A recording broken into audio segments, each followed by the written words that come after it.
and I'm going to read a little passage from Isaiah 61, verse 1 to 8. The prophet Isaiah wrote, "The Spirit of the Sovereign Lord is on me, because the Lord has anointed me to proclaim good news to the poor. He's sent me to bind up the brokenhearted, to proclaim freedom for the captives and release from darkness for the prisoners, to proclaim the year of the Lord's favor and the day of vengeance of our God, to comfort all who mourn and to bestow for those who grieve and to provide for those who grieve in Zion, to bestow on them a crown of beauty instead of ashes, the oil of joy instead of mourning, and a garment of praise instead of a spirit of despair. They will be called oaks of righteousness, a planting of the Lord for the display of his splendor. They will rebuild the ancient ruins and restore the places long devastated. They will renew the ruined cities that have been devastated for generations." Would you welcome up Simon?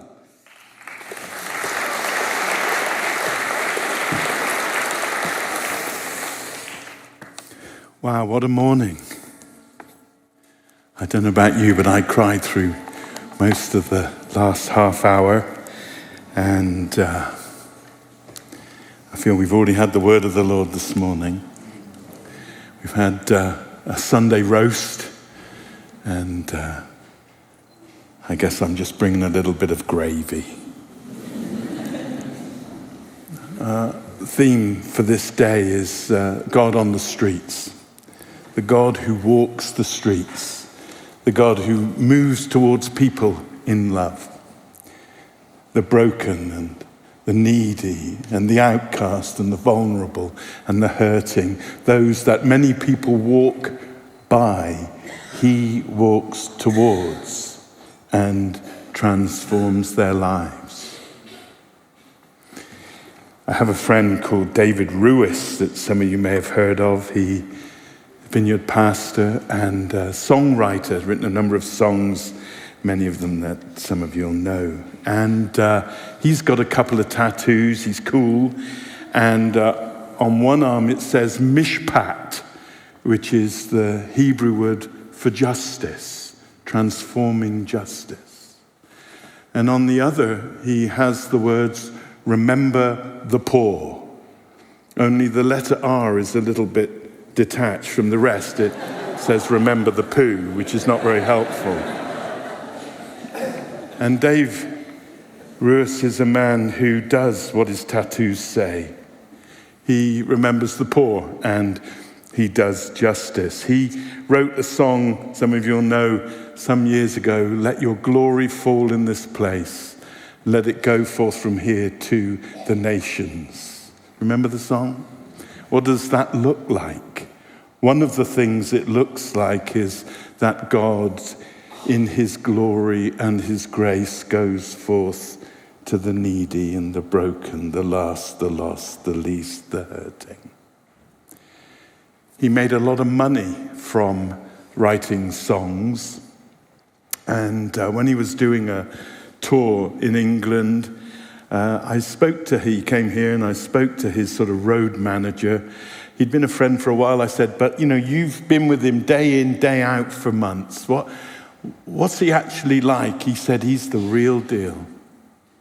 He said, he made £1 million from one song in royalties. 1 million.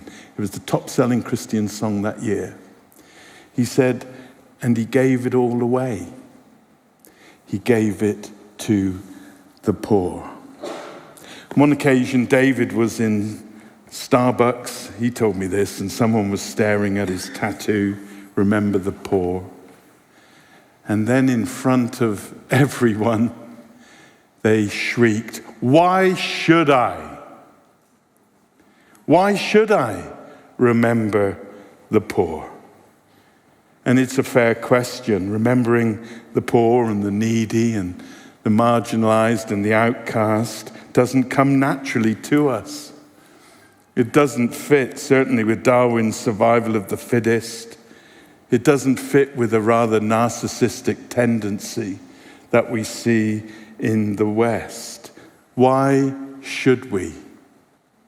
And the answer is because God does. And he sees and he cares and he moves and he wants to heal. And he walks the streets looking for those there that he can bring his transforming love to. In our reading in Isaiah 61, we have a staggering concentration of the goodness of God. We see what God is like, and we see what God does. It's called a messianic psalm. It's a psalm written hundreds of years before Jesus, written about Jesus. And it says that the Spirit of God upon the Son of God will do these things. And it just lists them. It's a litany of wonderful things. Preach good news to the poor, to the broken people, those left behind, to set free those who are oppressed by sin and the demonic and societal structures, to bind up open wounds, to bring God's jubilee, the cancellation of debts, to announce God's judgment and justice, to comfort those who are mourned, to give beauty to those who have been marred and scarred with sin and shame, to raise up oaks of righteousness, we've just listened to two today, to make us priests who minister his goodness. And this is the passage that Jesus read in his first public appearance when he began his ministry. He read from this passage. It was his manifesto for the rest of his ministry. It describes and defines who he is, what he does, and why he came. In verse 8 of our reading, we see the compulsion there. I, the Lord, love justice. Justice, said the psalmist, is the foundation of God's throne, and he loves it. The word in Hebrew for love is ahav, and the word have doesn't mean to have, it actually means to give. Love gives, and God in his love comes in Jesus to give life and meaning and purpose and hope and salvation and deliverance and freedom and wholeness and transformation, all the things we've just been hearing about. He loves justice. That's that word on that tattoo, mishpat. It literally is the word today in modern Hebrew for law, but it means right ordering. It's not law and order, it's the law of ordering. And this is what the Spirit of God does. He orders things rightly. We've been hearing from Michael and Stephen, their life was wrongly ordered. But when they met Jesus, it became rightly ordered. This is at the core of who God is and of what God does. Walking the streets, transforming lives. And Jesus didn't just hurl words at people, it's what he did. And he walked the streets, feeding the hungry and touching the leper and restoring the prostitute and absolving the sinner and raising the dead son of a widow who had no other means of income and overthrowing the tables in the temple where people were being ripped off, seeking to establish justice, and telling the rich man that if he wanted to have salvation, he needed to sell what he had and give it to the poor and follow Jesus. And this is what the Spirit of God does. It's what the Spirit of God has always done.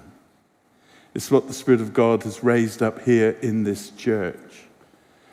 Whenever the Spirit of God rests on someone or a people, there is transformation, there is restoration, and then he moves us towards the poor and the needy and the vulnerable and the marginalized. And whenever we move towards them, we find his Spirit rests upon us. Many of you were moved. It wasn't about sentiment that was moving you when you were hearing this. It was the Spirit of God saying yes to your spirit. St. Aldates, for a long time, has had a reputation for its student ministry, for charismatic renewal. But I want to say one of the outstanding jewels in this church is ACT. God at work, God acting, the church acting with and for the poor. And it's there that we see so clearly the alchemy of grace and the goodness of God that transforms lives. But I think there is a real call upon us to do more and to go further and to join the God on the streets. I think there are people here today whose hearts will have been stirred, that God has given you gifts and skills, and you've wondered where you're to invest them. And I think he's going to show you. Maybe he's going to raise up new ministries, new opportunities. He'll show you needs, and he's given you the gift and the heart to go and meet those. This weekend, our theme is God on the streets. 2 weeks ago, a woman was outside my house shouting and visibly upset. The son went out to her, and it seems that her cat, whom she loved, that she'd been carrying, had jumped out from her arms and vanished near our house. We tried to help and offered suggestions of what to do. Every morning and every evening for 2 weeks, she's walked the streets outside my house, calling out for her cat. I've been praying that her cat will be found and returned.